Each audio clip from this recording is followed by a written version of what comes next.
Every year more than 200 million televisions are sold worldwide. What's really interesting is seeing how these televisions are assembled, tested, and packaged, all on a carefully planned production line with synchronized workers and machines to achieve incredible efficiency. But have you ever wondered how televisions are made? We visited a factory that produces LED televisions to find out how they are made. This mega factory measures more than 1 million square meters and produces 500,000 smart TVs a year. Its specialty is manufacturing huge televisions. It is a state-of-the-art production facility where people work quickly. One of today's technological marvels is the flat liquid crystal display LCD screen, which is the key component found in televisions, computer monitors, and most smartphones. Compared to normal televisions, LED TVs offer a more vivid image with better contrast, and the product is thinner. Modern televisions are much thinner than their predecessors thanks to changes in the manufacturing processes. Glass is the largest component of a flat-screen TV and is the starting point for creating televisions. The process begins in a clean room where the television screen is manufactured. LCD screens are made by sandwiching two thin glass sheets together. Then, a layer of silicon is deposited, followed by a process that precisely builds millions of transistor pieces. This step is repeated for tiny cells, one for each known point known as pixels on the screen. On the other sheet of glass, a matrix of millions of red, green, and blue dots is made, also known as the color filter matrix. Then, small amounts of liquid crystal material are dropped into the cells of the first sheet, and the two sheets are glued together. Next, the LEDs are installed. This machine is responsible for installing the LEDs in their strips. The challenge is to disperse the light through a screen that can be 1.5 meters wide. The solution is a transparent plastic known as plexiglass. When a light shines through one end, the structure of the plexiglass is split across the sheet. In the production line, a robot places the panel on the light strip and then adds two optical films that use the light to make everything on the screen appear brighter and more colorful. High-pressure plastic injection machines produce the various front casings for different television sizes.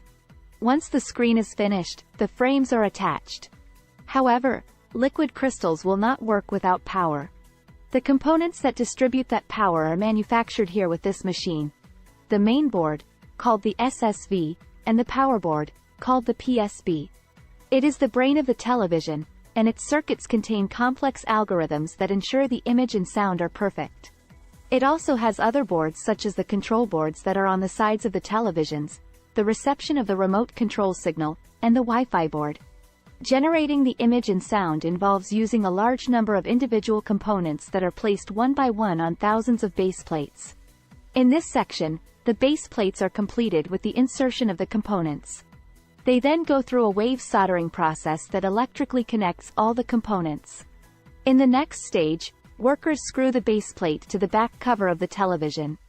The electric screwdrivers used to attach the plates to the television panels are carefully calibrated not to tighten them too much and are suspended from above to reduce fatigue.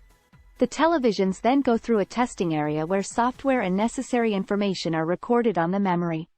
After that, the back panels are added, and the finished televisions undergo a quick color test. At that moment, the television is turned vertical and turned on for the first time. All components are checked and an electrical test is performed to verify that everything is correct. Some defects cannot be seen with the human eye, so high-sensitivity scanners focus on key areas to ensure that all pixels are active and firing as they should. The average lifespan of one of these screens is 100,000 hours. Each pixel constitutes a point in the displayed image. High-definition screens have more than 2 million pixels, and each one has 3 pixels: red, blue, and green. By combining these 3 colors, a TV can display more than 1 billion different colors.